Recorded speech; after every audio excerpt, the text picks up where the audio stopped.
حرام کا لقمہ آپ کے پیٹ میں ہے، آپ حرام کماتے ہیں، حرام کھاتے ہیں، غوث اعظم کی چوکھٹ سے بھی فیض نہیں ملے گا۔ غوث اعظم کی چوکھٹ تو غوث اعظم کی چوکھٹ رہی۔ سنو اپنے محبوب کا فرمان۔ ایک بندہ لمبا سفر کر کے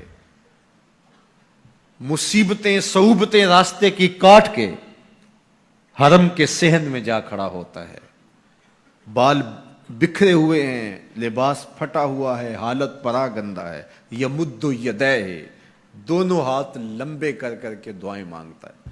وَمَطْعَمُهُ حَرَامٌ وَمَشْرَبُهُ حَرَامٌ وَمَلْبَسُهُ حَرَامٌ وَغُذِيَ بِالْحَرَامِ فَأَنَّىٰ يُسْتَجَابُ لِذَٰلِكَ۔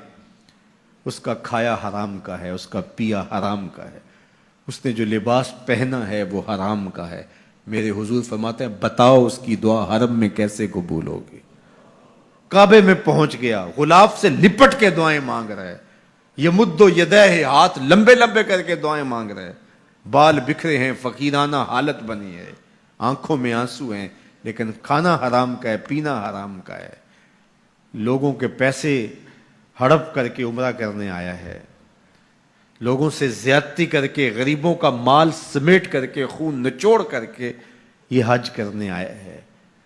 میرے حضور نے فرمایا اس کی دعا قبول نہیں ہوگی، کعبے میں بھی قبول نہیں ہوگی۔ تو یہ بنیادی شرط ہے، جب بھی رزق ناپاک ہوتا ہے تو باطن اجڑ جاتا ہے۔ اس لیے ہمیشہ اپنے رزق کی پاکیزگی کا پورا لحاظ رکھیں۔ ہمارے صوفیاء نے اس بات کا بہت التزام کیا کہ ان کے پیٹ میں کوئی مشکوک لقمہ بھی جانے نہ پائے۔ انہوں نے اپنی زندگیاں اس حوالے سے اتنی روشن رکھیں، اپنا رزق اتنا پاک رکھا، رزق کے ذرائع اتنے پاک رکھے۔ حضرت امام احمد بن حنبل تشریف فرما تھے، ایک خاتون آئی پردے میں لپٹی ہوئی، حضرت ایک مسئلہ پوچھنے آئی ہوں، پوچھئے۔ فرمایا کہ میں سوت کاٹتی ہوں اور بازار میں بیچ کے اپنی ضروریات کو پورا کرتی ہوں۔ جب چاندنی راتیں ہوتی ہیں یا کبھی بادشاہ کی سواری گزرتی ہے تو ماحول میں روشنی ہو جاتی ہے، تو رات کو بھی کاٹ لیتی ہوں، لیکن جو رات کو کاتا ہوا سوت ہے اور دن کے اجالے میں کاتا ہوا سوت ہے، ان دونوں کی کوالٹی میں تھوڑا سا فرق ہوتا ہے۔ تو کیا میں رات والے کاتے ہوئے سوٹ کو دن والے سوٹ میں ملا کے فروخت کر سکتی ہوں؟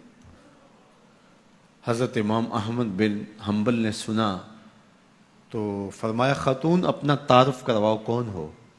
خاتون نے کہا سائل کی ذات نہیں پوچھی جاتی، آپ مجھے بتائیں مسئلہ کیا ہے؟ فرمایا نہیں، بعض مسائل ایسے ہوتے ہیں سائل کی حیثیت سے مسئلے کی نوعیت بدلتی، تمہیں بتانا پڑے گا تم کون ہو۔ اس نے کہا بشر حافی کی ہمشیرہ ہوں۔ کہا تمہارے لیے جائز نہیں ہے۔